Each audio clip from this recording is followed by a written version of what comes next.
Shariah ruling on documentary credit. अब बात आ रही है शरिया रूलिंग्स की तरफ। इससे पहले वो बयान कर चुका कि डॉक्यूमेंट्री क्रेडिट क्या है, उसकी टाइप्स क्या हैं, वो सारी की सारी चीजें। 3/1, then 3/1/1. Dealing in documentary credit includes agency for providing procedural services. वो कहते हैं कि डॉक्यूमेंट्री क्रेडिट जो है उसके अंदर डील करते हुए सर्विसेज प्रोवाइडिंग करने के लिए वकाला, जिसको हम कहते हैं, हम क्या कहते हैं, वकाला। वकाला के ऊपर भी आप डॉक्यूमेंट्री इशू कर सकते हो credit. The most important of which is the examination of documents and the provision of institutional guarantee to the importer. ये सारी चीजें उसके अंदर शामिल होती हैं। As both agency and guarantee contracts are permissible, documentary credit becomes permissible subject to the conditions stipulated in this standard. तो वो कहते हैं कि इस वजह से, चूंकि डॉक्यूमेंट्री क्रेडिट जो भी बैंक देता है, बुनियादी तौर पर बैंक काम क्या कर रहा होता है, बैंक ने काम ये करना होता है कि वो इंपोर्टर और एक्सपोर्टर के दरमियान एक लिंक होता है। इधर बताता है जी उधर से डॉक्यूमेंट आए हैं, ठीक आए हैं, मैंने खुद वैलिडेट किए हैं, आप मेहरबानी करके उसको भेजें ताकि फिर मैं आपको पेमेंट करूं। इसका मतलब है वो वकाला का काम कर रहा है। और वकाला और गारंटी ये कौन से कॉन्ट्रैक्ट है इस्लाम के अंदर, जायज हैं। तो कहते हैं चूंकि ये जायज कॉन्ट्रैक्ट हैं और ये भी उन्हीं के ऊपर बेस करता है, इसी वजह से लेटर ऑफ क्रेडिट को इशू करना जायज है, इसमें कोई मसला नहीं है।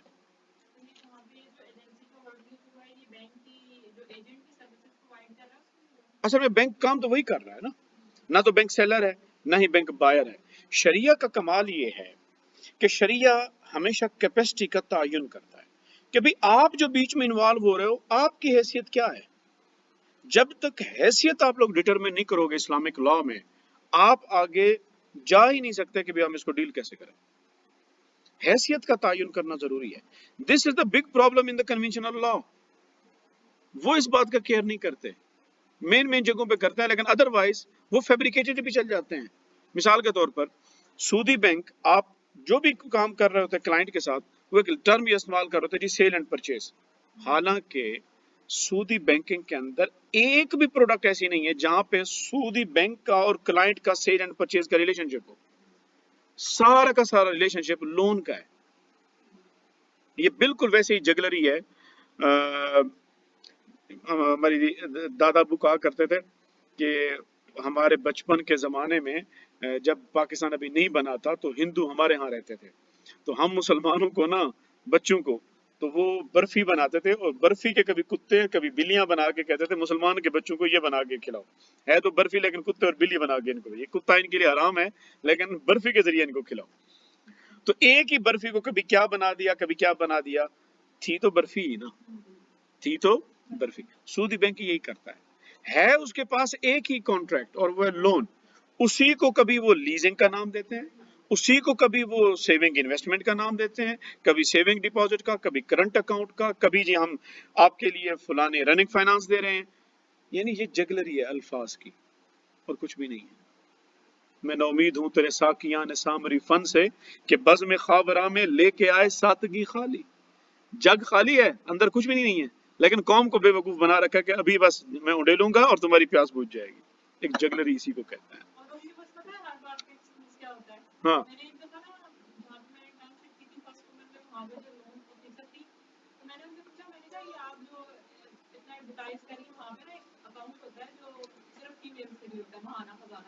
महाना खजाना, ठीक है।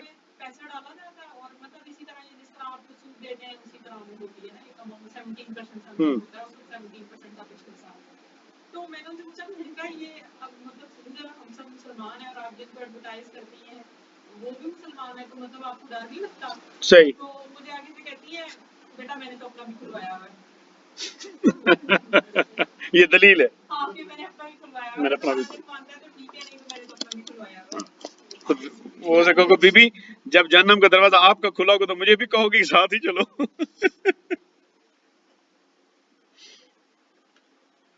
3/1/2. Opening all of types of documentary credit के जितने भी अभी आपने टाइप सारे के सारे पढ़े, its issuance and confirmation on the basis of client's order or for the institution itself are permitted to an institution. सारे के सारे जायज हैं, किसी का कोई मसला नहीं है. It is also permissible to an institution to participate or play an intermediary role. जो कि क्या कर रहे हैं? Intermediary role play कर रहे हैं in such dealings and to notify, amend or execute in a way such credit either for its own use or on the behalf of other institutions or bank according to the available forms of executing documentary credit subject to 3/1/3. ऊपर की class की बात कर रहा है. वो अपने लिए करता है, किसी इदारे की फेवर में खोल रहा है, किसी बंदे की फेवर में खोल रहा है, किसी दूसरे बैंक की फेवर में खोल रहा है, जायज है, इसमें कोई प्रॉब्लम नहीं है. 3/1/3 क्या चीज नाजायज है? It is not permissible for the institution to undertake transactions in documentary credit in accordance with what is stated in 3/1/2. ये पिछली क्लास, वो कहता है कि पिछली क्लास में हम ये कहे आपको बता चुके हैं कि सारी की सारी टाइप्स क्या हैं, जायज हैं. अब उसी को बेस बनाकर हमारे कंधे पे बंदूक लग के ये ना कहना कि ये भी जायज है. अब क्या भी जायज है वो आगे बता रहा है. Either for itself on the behalf of or on the behalf of another client or institutions or by way of collaboration. अब कब नाजायज होगा? When such credit pertains to goods that are prohibited by Sharia. शराब मंगवाई जा रही है, ऐसी चीजें मंगवाई जा रही हैं जो इस्लाम हराम करार देता है, तो आप कहेंगे जी पिछली क्लास चूंकि कहती है सारी एलसी जायज है लिहाजा ये भी जायज है. नहीं भाई, गुड्स हराम नहीं होनी चाहिए.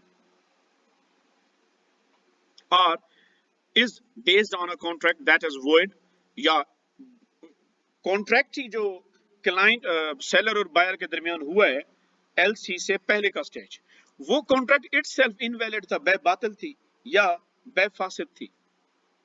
ठीक है, there is a difference between बै बातिल एंड बै फासिद. बै बातिल के अंदर सिरे से सेल एग्जीक्यूट ही नहीं होती, प्राइस के ऊपर ओनरशिप बायर की रहती है, सब्जेक्ट मैटर जो खरीदा गया उसके ऊपर ओनरशिप सेलर की रहती है, वो एक दूसरे को ट्रांसफर ही नहीं होती, भले वो एक दूसरे के हवाले क्यों ना कर चुके हो. एक दूसरे के पास वो चीजें बतौर अमानत पड़ी हैं लेकिन ओनरशिप ट्रांसफर नहीं हुई. बै बातिल के अंदर, बै फासिद के अंदर हनफी स्कूल ऑफ थॉट, चूंकि हनफीज हैं जो बै बातिल और बै सही के फासिद के दरमियान डिफरेंशिएट करते हैं. अदरवाइज बाकी ज्यूरिस्ट के अंदर मालकी, हम्बली, शाफी, उनके नजदीक बै की दो ही किस्में हैं, बै बातिल और बै सही, बस. वो तो जो वैलिड होती है नॉर्मल. इसके लिए आप मेरा लेक्चर मौजूद है उसी के ऊपर यूट्यूब चैनल पर, बै फासिद बै सही, और उसको आप जरा देख लें, उसके अंदर वो तफसील से मैंने डिस्कस किया हुआ है. बै फासिद के अंदर ये होता है कि ओनरशिप ट्रांसफर हो जाती है लेकिन उसको रिवोक करना वाजिब होता है या द रीजन ऑफ इर्रेगुलरिटी को रिमूव करना जरूरी होता है. मिसाल के तौर पर एक्सपोर्टर ने इंपोर्टर से कहा एलसी खुलवा दो, मैं तुम्हें माल भेज दूंगा, आपस में प्राइस ही तय नहीं की. अब प्राइस में अनसर्टेनिटी है, गरर है, इस वजह से अहनाफ के नजदीक ये कॉन्ट्रैक्ट इर्रेगुलर होगा, शवाफे के नजदीक ये इनवैलिड है, अहनाफ के नजदीक ये इर्रेगुलर है. ठीक है, अब इर्रेगुलरिटी है कॉन्ट्रैक्ट की, या तो कॉन्ट्रैक्ट को क्या करो, कैंसिल करो, या फिर इर्रेगुलरिटी रिमूव करो और कीमत तय करो, कीमत फाइनल करो.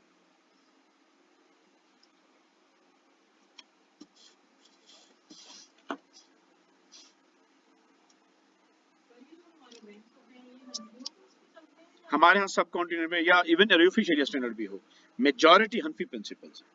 हाँ, तल्फीक हो रही है, अगरचे दूसरे मज़ाहिब पर भी फतवा दिया जाता है. याद रख लें, हम ये जो टर्म बोलते हैं ना दूसरे मज़ाहिब, विदिन जब बात होता है मज़ाहिब, इससे मुराद फिकी मज़ाहिब होते हैं, इससे आउट सर्कल इस्लामिक नहीं होता कि क्रिश्चियन या यहूदी. नो, हमारे यहाँ मजहब हनफी मजहब है, ये मुराद वो है जो हमारे यहाँ मसलक मुराद दिया जाता है. लेकिन चूंकि अरबी के अंदर मसलक का लफ्ज़ इस्तेमाल नहीं होता, यहाँ मजहब का लफ्ज़ इस्तेमाल होता है. किनकी? उसकी वजह यह है कि ये जो हनफी स्कूल या हम ये कहते हैं ये सारे सुन्नी स्कूल का है, और सुन्नी स्कूल की जो मुआमलात की जो ज्यूरिस्प्रूडेंस है वो बहुत ज्यादा हद तक वो वेल वर्स्ड है और किताबों के अंदर मेंशन है और सब कुछ है. आपको फिका जाफरिया के यहाँ ये वाली चीज प्रिंसिपल आपको ज्यादा मुरत्तब नजर नहीं आएगी और ज्यादा इसके ऊपर आपको फोकस भी नजर नहीं आएगा. उसकी वजह से उनके पार्टिसिपेशन बहुत माइन्यूट है. इवन हमारे यहाँ पाकिस्तान के अंदर भी इस्लामिक बैंकिंग हो रही है। अब ये जामिया कौसर जो है इनका अहले तशय्यो का, वो अब थोड़ा सा अस्सादिक इंस्टीट्यूट के नाम से उन्होंने इस्लामिक फाइनेंस थोड़ी बहुत करना शुरू की है। अदरवाइज उनके यहाँ इसके ऊपर कोई ज्यादा किस्म की रिसर्च नहीं है।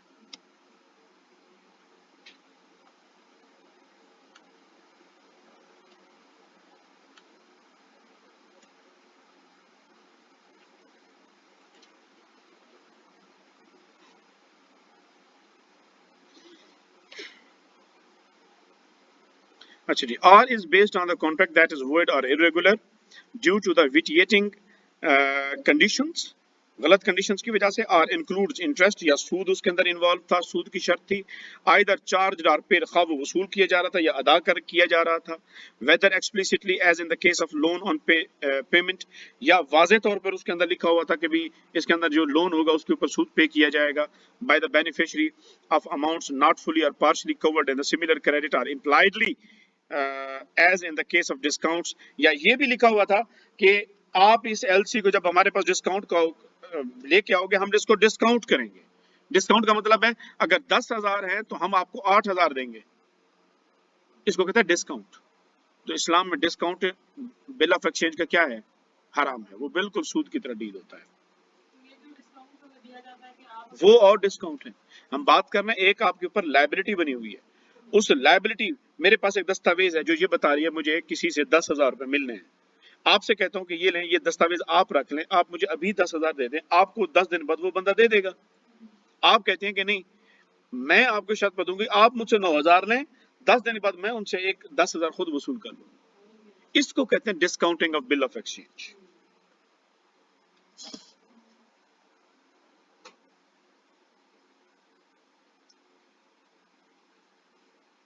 इसके लिए असल में जो दलील लाई जाती है नॉर्मली, वो लाई जाती है हत्ता व ताज्जल से। हत्ता व ताज्जल, हत्ता व ताज्जल का मतलब होता है कि भाई लायबिलिटी है आपके ऊपर, जल्दी जल्दी दे दो तो डिस्काउंट ले लो। और हत्ता व ताज्जल ये बुनियादी तौर पर खैबर से जब यहूदियों को निकाला गया था ग़ज़वा खंदक के बाद, उनकी बदअहदी की वजह से, तो यहूदी आए थे कि यार रसूल अल्लाह, लोगों ने हमसे कर्जे ले रखे हैं, हमने लोगों से पैसा लेना है, आपने हमें निकाल दिया है, अब हमें पैसा मिलेगा तो हम जाएंगे ना। तो हुजूर ने फरमाया था हत्ता व ताज्जल, इसका मतलब ये था कि डिस्काउंट कर दो और जो मिलता है जल्दी जल्दी वो ले लो और निकलो यहाँ से। हाँ तोय, तो अलहम्दु वलिहा, तो हत्ता व ताज्जल उजलत। तो उसके ऊपर फिर ज्यूरिस्ट में डिफरेंस ऑफ ओपिनियन हुआ।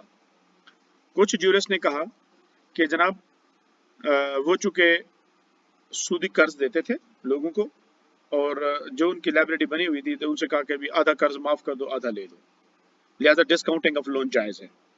अहनाफ कहते हैं कि नहीं, वो सूदी कर्ज दिया करते थे, सरकार ने जब फरमाया हत्ता, उस हत्ता से मुराद रिबा, हत्ता रिबा, सूद छोड़ दो और अपना असली कर्ज की प्रिंसिपल अमाउंट ले लो। अब अल्लाह के रसूल ने क्यों प्रिंसिपल अमाउंट को डिस्काउंट नहीं किया? अहनाफ कहते हैं ये जुल्म है। अब वो यहूदियों के साथ हो या गैर मुस्लिमों के साथ, और अल्लाह के रसूल माअज़ल्लाह जुल्म नहीं करते, लिहाजा लोन उनका हक था प्रिंसिपल अमाउंट।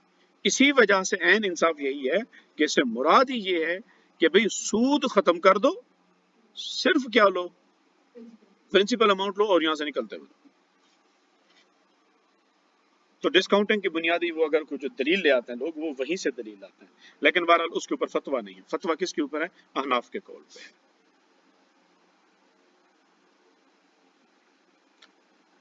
आजकल हमारे यहाँ जो फाइनेंस की दुनिया में टर्म चलती है, हम उसे कहते हैं discounting of bills of exchange.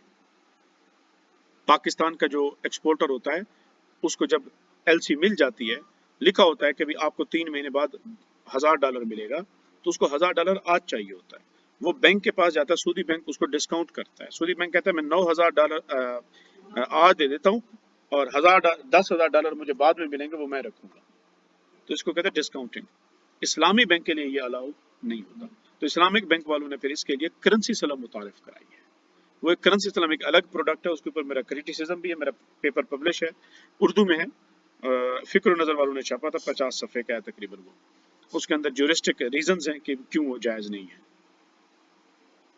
تاہم مفتی تقی عثمانی صاحب کا فتویٰ ہے اور مفتی تقی عثمانی صاحب نے جو رائے اختیار کی ہے وہ اعلیٰ حضرت امام احمد رضا خان فاضل بریلی کے قول پر ہے، جو کہ کرنسی کے اوپر ہیومن ہسٹری میں جس نے سب سے پہلا فتویٰ دیا تھا، اس کو کہتے ہیں فقہی تکییف، وہ اعلیٰ حضرت امام احمد رضا خان نے یہ لکھا تھا.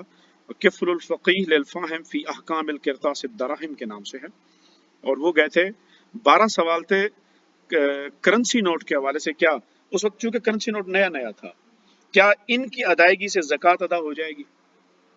یہ بڑے سوالات ہوا کرتے تھے. تو کیا اس کے اوپر جو ہم قرضے سے اوپر ہم زیادہ کرنسی نوٹ دیں گے سود ہوگا کہ نہیں ہوگا؟ تو مفتی اعظم مکہ تھے، مفتی جمال اس طرح ان کا نام تھا، ان کے سامنے یہ 12 سوال رکھے گئے تھے. تو انہوں نے کہا کہ میرا یہ علم نہیں ہے، لہٰذا اللہ تعالیٰ کسی عالم کو بھیجے گا جو اس کے جواب دے گا. تو اعلیٰ حضرت وہاں پر تشریف لے گئے مکہ مکرمہ، حج کے لیے گئے ہوئے تھے. تو علماء کو جب پتہ چلا کہ مفتی ہند آئے ہوئے ہیں تو انہوں نے یہ 12 سوال ان کے سامنے رکھے. تو اعلیٰ حضرت نے اسی ایک رات میں، سیٹرڈے کو آپ نے شروع کیا، ایک رات صبح تک آپ نے وہ رسالہ لکھ کر ان کے حوالے کر دیا فتویٰ، اور اس کے اندر 150 سے زائد کتابوں کے ریفرنسز ہیں. اعلیٰ حضرت نے اس کے آخر میں لکھا، میرے پاس یہاں لائبریری نہیں تھی تو جو کچھ میرے سینے میں تھا تو میں نے اس کے مطابق یہ فتویٰ لکھ کے دیا ہے. اور وہ عربی میں، بلیغ عربی کے اندر 50 سے 60 صفحے کا فتویٰ ہے اور 150 سے زیادہ کتب کے ریفرنسز ہیں. جب وہ فتویٰ کتابت کے لیے دارالافتاء مکہ گیا اور وہاں جو مفتی صاحب نے اس کو پڑھا تو سارے حیران رہ گئے کہ کتنے اعلیٰ دلائل دیے ہوئے تھے کہ نئے، جو کہ اس وقت یہ نیا ایشو تھا. تو وہ حیران رہ گئے کہ مفتی اعظم مکہ سے یہ دلائل کیسے مخفی رہ گئے. تو وہ آرٹیکل بنیاد، وہ جو رسالہ تھا بنیاد بنا تھا کرنسی نوٹ کی شرعی حیثیت متعین کرنے میں.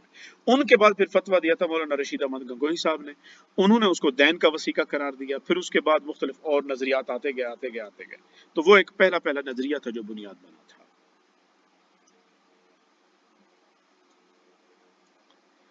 It is stipulated for the permissibility of the subject of documentary credit that the contract upon which reliance is placed be a contract that is valid in the Sharia insofar as its elements, conditions, and the type of transactions, whether currency exchange, ordinary sale, or another, are concerned, and also with respect to its specific additional conditions. وہ کہتے ہیں کہ یہ L C کھولنے کے جواز کی شرط یہی ہے کہ جو بنیادی کانٹریکٹ کیا جا رہا ہے جس کے اوپر ایل سی دی جا رہی ہے وہ خود جائز ہونا چاہیے، خواہ وہ بیع صرف ہو، خواہ وہ کرنسی کی بیع و تجارت ہو، خواہ وہ کوئی بھی کانٹریکٹ ہو، اس کانٹریکٹ کی اپنی ٹرمز اینڈ کنڈیشن فلفل ہو رہی ہو.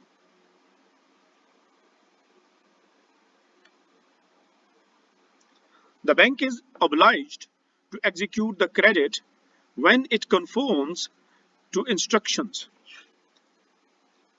بینک کو کہا جائے گا کہ بھئی آپ کے پاس لیٹر کریڈٹ پیش ہو گیا، مہربانی کرو اس کو پیسوں کی ادائیگی کرو. oblige کیا جائے گا اس کو.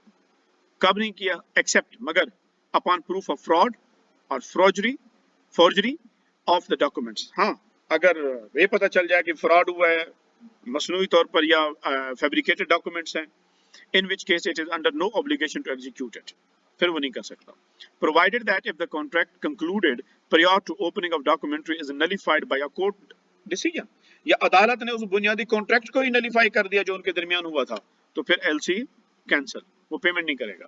The execution of the contract is subject to a new agreement. تو پھر ایل سی اسی وقت ویلڈ ہوگی، پھر وہ کوئی نیا ایگریمنٹ کریں اور ایل سی کھلوائیں، کیونکہ پہلا کانٹریکٹ تو کیا ہو گیا، عدالت نے ختم کر دیا.